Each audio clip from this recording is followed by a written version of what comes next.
આજના આ ખાસ વિશ્લેષણમાં સ્વાગત છે. આપણે બધા જાણીએ છીએ કે કોઈ પણ દેશના ભવિષ્યનો પાયો એનું શિક્ષણ છે અને આપણા ભારતમાં શૈક્ષણિક ક્ષેત્રે એક બહુ જ મોટું ઐતિહાસિક પરિવર્તન આવ્યું છે. આજે આપણે નવી શિક્ષણ નીતિ 2020ના અમલીકરણ અને તેની સામેના પડકારોનું એકદમ તટસ્થ અને ઊંડાણપૂર્વક વિશ્લેષણ કરવાના છીએ.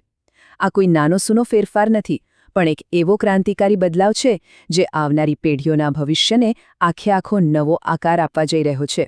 તો ચાલો શરૂ કરીએ. શરૂઆત એક ખૂબ જ શક્તિશાળી વિચારથી કરીએ. શિક્ષણ એ આત્મનિર્ભરતા અને રાષ્ટ્ર નિર્માણનો સૌથી શક્તિશાળી સાધન છે. હવે આ માત્ર કોઈ સુંદર વાક્ય નથી, પણ આખી નવી શિક્ષણ નીતિના પાયામાં રહેલી મૂળ ભાવના છે. કોઈ પણ દેશનો વિકાસ સીધો તેના શિક્ષણ સ્તર સાથે જોડાયેલો છે. આ વિચાર એકદમ સચોટ રીતે દર્શાવે છે કે જ્યારે શિક્ષણ બદલાય છે ત્યારે આખો દેશ કેવી રીતે આત્મનિર્ભર બની શકે છે. હવે આજના આપણા આ વિશ્લેષણની રૂપરેખા ફટાફટ જોઈ લઈએ. આપણે નવી શિક્ષણ નીતિનો ઉદય, નવું શૈક્ષણિક માળખું, ઉચ્ચ શિક્ષણ અને કૌશલ્ય, તેના અમલીકરણમાં આવતા મોટા પડકારો, કેટલાક વ્યવહારુ ઉકેલો અને છેલ્લે આગળના રસ્તા વિશે વાત કરીશું. તો ચાલો સૌથી પહેલા વાત કરીએ આ નવી શિક્ષણ નીતિના ઉદય વિશે. આખરે આની જરૂર કેમ પડી?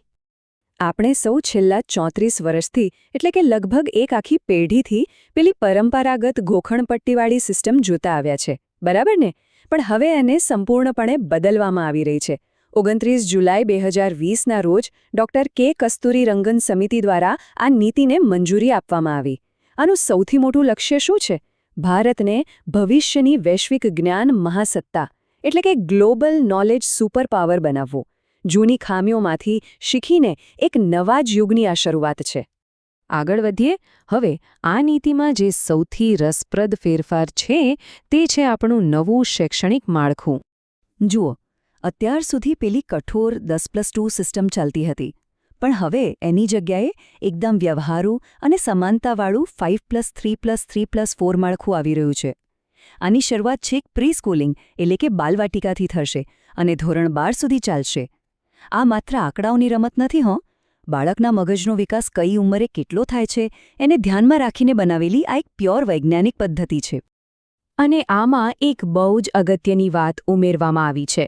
ઓછામાં ઓછા ધોરણ 5 સુધી પાયાનું શિક્ષણ ફરજિયાતપણે માતૃભાષા અથવા તો સ્થાનિક ભાષામાં જ આપવાનું રહેશે, કારણ કે આપણે સમજી શકીએ છીએ કે બાળકની પોતાની ભાષામાં વસ્તુઓ સમજવાની ક્ષમતા સૌથી વધારે હોય છે. જો પાયો માતૃભાષામાં નખાય તો ઇમારત આપોઆપ મજબૂત બને. આ તો થઈ શાળાની વાત. હવે જોઈએ ઉચ્ચ શિક્ષણ અને કૌશલ્ય વિકાસના ક્ષેત્રે શું બદલાવ આવ્યા છે. અહીં ખરેખર વર્ષો જૂની દિવાલો તૂટી રહી છે. આર્ટ્સ, કોમર્સ અને સાયન્સ વચ્ચેનો જે કઠોર ભેદભાવ હતો ને, એ હવે ખતમ થઈ જશે. માની લો કે કોઈ ભૌતિક વિજ્ઞાનનો વિદ્યાર્થી છે પણ એને સંગીત કે ફેશન ડિઝાઇનિંગમાં રસ છે, તો એ હવે બંને સાથે ભણી શકશે, જેને મલ્ટીડિસિપ્લિનરી અભ્યાસ કહેવાય. આ ઉપરાંત ધોરણ 6થી જ ઇન્ટર્નશિપ અને વોકેશનલ ટ્રેનિંગ શરૂ થઈ જશે. એટલે કે ભણીને બહાર પડેલો યુવાન માત્ર કાગળની ડિગ્રી લઈને નહીં ફરે, પણ એની પાસે નોકરી મેળવવા માટેનું પ્રેક્ટિકલ સ્કિલ પણ હશે. કોલેજ લેવલે બીજી એક કમાલની વસ્તુ આવી છે, મલ્ટિપલ એન્ટ્રી અને એક્ઝિટ સિસ્ટમ. પહેલાં કેવું હતું કે જો કોઈ કારણસર કોલેજ વચ્ચેથી છોડવી પડે તો પૂરા કરેલા વર્ષો પણ પાણીમાં જતા. પણ હવે એવું નહીં થાય. જો અણધાર્યા સંજોગોમાં અભ્યાસમાં બ્રેક લેવો પડે તો જેટલા વર્ષ પૂરા કર્યા હશે એ મુજબ સર્ટિફિકેટ કે ડિપ્લોમા મળશે. એટલે કે તમારો સમય જરાય વેડફાશે નહીં. બધું સાંભળવામાં બહુ સારું લાગે છે, ખરું ને? પણ હવે વાત કરીએ વાસ્તવિકતાની. આટલી મોટી નીતિના અમલીકરણના પડકારો કયા કયા છે? કોઈ પણ મોટી યોજના કાગળ પર તો પરફેક્ટ જ લાગે, પણ એને જમીન પર ઉતારવી બહુ અઘરી હોય છે. સૌથી મોટો પડકાર છે પૈસાનો. આ નીતિમાં એવો લક્ષ્યાંક છે કે શિક્ષણ પાછળ આપણા જીડીપીના 6% ખર્ચ કરવા. અત્યારના આંકડાઓ જોતા આ એક બહુ જ મોટો કૂદકો છે. ડિજિટલ ક્લાસરૂમ, આધુનિક લેબોરેટરી અને ઇન્ફ્રાસ્ટ્રક્ચર માટે આટલું મોટું ભંડોળ ક્યાંથી આવશે એ એક બહુ મોટો સવાલ છે. ખાલી પૈસા જ નહીં, બીજા પણ ગંભીર પ્રશ્નો છે, જેમ કે શિક્ષકો. નવી પદ્ધતિથી ભણાવી શકે એવા આધુનિક અને ટ્રેન્ડ શિક્ષકોની ભારે અછત છે, ખાસ કરીને આપણા ગામડાઓમાં. બીજું મોટું વિઘ્ન છે ડિજિટલ વિભાજન. એક તરફ હાઈસ્પીડ ઇન્ટરનેટ છે અને બીજી તરફ ગામડાઓમાં હજુ વીજળીના ઠેકાણા નથી. ત્યાં ઓનલાઈન એજ્યુકેશન કેવી રીતે પહોંચશે? અને હા, એન્જિનિયરિંગ અને મેડિકલના મોટા મોટા પુસ્તકોનું પ્રાદેશિક ભાષામાં ભાષાંતર કરવું એ કોઈ નાનીસૂની વાત નથી. આમાં એક બંધારણીય પડકાર પણ છે. શિક્ષણ એ આપણા બંધારણમાં સમવર્તી સૂચિ એટલે કે કન્કરન્ટ લિસ્ટનો વિષય છે. એટલે કે આમાં કેન્દ્ર અને રાજ્ય સરકાર બંને કાયદા બનાવી શકે. હવે આપણા દેશના રાજકીય વાતાવરણને જોતા આખા દેશમાં આ નીતિ એકસરખી રીતે લાગુ પડે એ માટે કેન્દ્ર અને અલગ અલગ રાજ્યો વચ્ચે એકદમ મજબૂત સંકલનની જરૂર પડશે.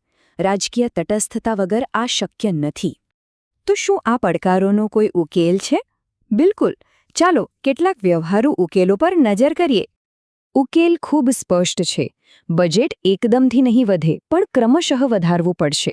ગામડાઓમાં ડિજિટલ સુવિધાઓ પહોંચાડવા માટે public private partnership PPP model અપનાવવું પડશે. શિક્ષકો માટે નિયમિત અને ફરજિયાત પ્રોફેશનલ ટ્રેનિંગ શરૂ કરવી જ પડશે. અને સૌથી અગત્યનું, વિદ્યાર્થીઓ પર રાતોરાત નવો અભ્યાસક્રમ થોપી દેવાને બદલે પાયલોટ પ્રોજેક્ટ્સ દ્વારા ધીમે ધીમે અમલ કરવો પડશે. આ બધા ઉકેલો પછી આપણે આગળના રસ્તા તરફ જોઈએ. આખી વાતનો સાર એ છે કે નવી શિક્ષણ નીતિનું સપનું વિદ્યાર્થીઓને પેલી વર્ષો જૂની ગોખણપટ્ટીમાંથી આઝાદ કરવાનું છે.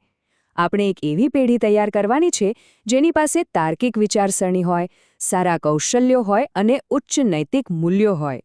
પણ આ બધું રાતોરાત જાદુથી નહીં થાય. આના માટે સરકાર, શૈક્ષણિક સંસ્થાઓ, શિક્ષકો અને વાલીઓ આ બધાએ સાથે મળીને એક જબરદસ્ત સામૂહિક ઈચ્છાશક્તિ બતાવવી પડશે. તો છેલ્લે એક મોટો વિચાર મૂકીને જઈએ. જો આપણે બધા સાથે મળીને આ પડકારોને પાર કરી શકીએ તો આ શૈક્ષણિક બ્લુપ્રિન્ટ ચોક્કસથી વાસ્તવિકતા બનશે. પણ મોટો પ્રશ્ન એ છે કે શું આપણે એક સમાજ તરીકે આ મોટા બદલાવને સ્વીકારવા તૈયાર છીએ, જેથી 21મી સદીનું ભારત સાચા અર્થમાં ફરી એકવાર વિશ્વગુરુ બની શકે? આ વિચારજો જરૂર. આજના વિશ્લેષણમાં જોડાવા બદલ આભાર.